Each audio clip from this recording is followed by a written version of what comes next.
Zrak. Zrak je náš nejdůležitější smysl.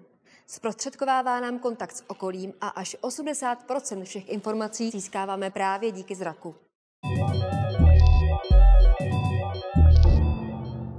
Oko.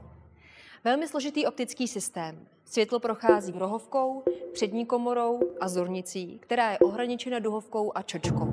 Čočka, stejně jako lupa, světlo ohýbá a to následně dopadá na sítnici, kde jsou světločivné buňky. Ty převedou světelný signál na nervový vzruch, který je následně vyslán do mozku. Zkuste se doma zhasnout a pod mě projít trasu, kterou běžně používáte.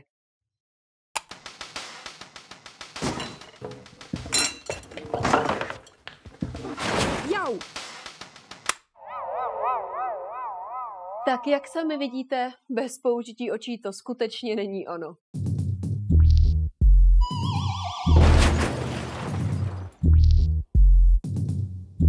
Branou do lidského oka je čočka, která na sítnici vytváří zmenšený a převrácený obraz, podobně jako na tomto exponátu. Jak sami vidíte, nejedná se o nic složitého, je to pouze kulová nádoba s vodou.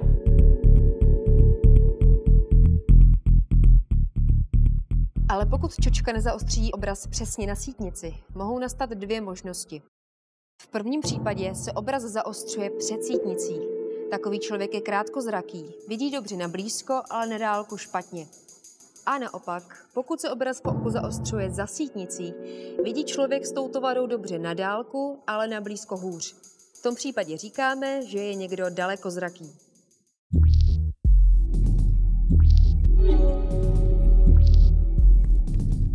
Oko je tak složitý systém, že paradoxně měl kdysi sloužit jako důkaz, že se nemohl vyvinout evolucí. Ale naopak je to ukázka tvůrčí síly evoluce. Skvělý optický aparát, ale proč ho máme každý dvakrát?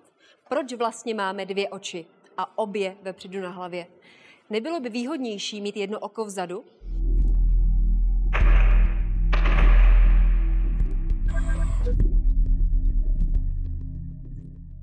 O tom, jak jsou dvě oči důležité, se přesvědčíme jednoduchým pokusem. V jedné ruce držím pix, druhé víčko, zavřu jedno oko a pokusím se pix znovu zavřít. Jak se mi vidíte, není to vůbec snadné. Dvě oči nám totiž umožňují mít prostorové vidění. Proto mají šelmy oči umístěny vpředu na hlavě, aby mohly správně určit místo, kde se nachází jejich kořist. Podobně jsou na tom i létající dravci, například oči sov. Patří k nejdokonalejším zrakovým orgánům mezi ptáky. Naopak býložravci mají oči umístěny daleko od sebe, více na stranách hlavy, aby měli co nejširší zorné pole a mohli tak reagovat na blížící se nebezpečí. My lidé jsme něco mezi.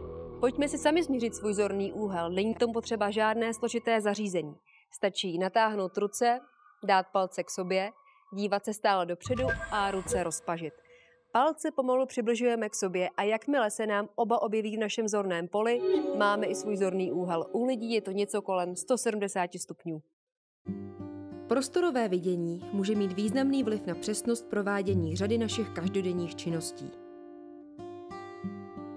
Své o tom ví i doktor Václav Salcman, který se zabývá výzkumem toho, jak prostorové vidění ovlivňuje kvalitu sportovních výkonů. V rámci našeho projektu diagnostikujeme úroveň vybraných zrakových funkcí a ve srovnání se sportovním výkonem se snažíme vyvodit závislost mezi úrovní zrakových funkcí, v našem případě prostorovým viděním, a sportovním výkonem. Diagnostiku provádíme pomocí jednoduchého terénního testu pod pracovním názvem Moucha. Pokud zjistíme určité nedostatky, odesíláme po konzultaci s rodiči dítě k očnímu lékaři, který je schopen mu pomoci. Pokud se toto podaří, dítě se vrací potom zpět do procesu tréninku a může podat samozřejmě lepší výkon.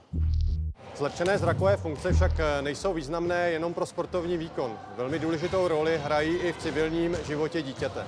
Například při odhadu auta na přechodu, které se k dítěti přibližuje.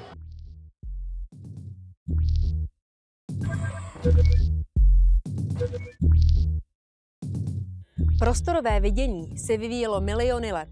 Uměle ho dokáží vytvořit například filmaři, kteří v nás umí vyvolat dojem trojrozměrného obrazu pomocí stereoskopického snímání. Potřebují k tomu 2 kamery, projektory a 3D brýle. S těmi si prostorovou hru v kině můžeme dokonale užít.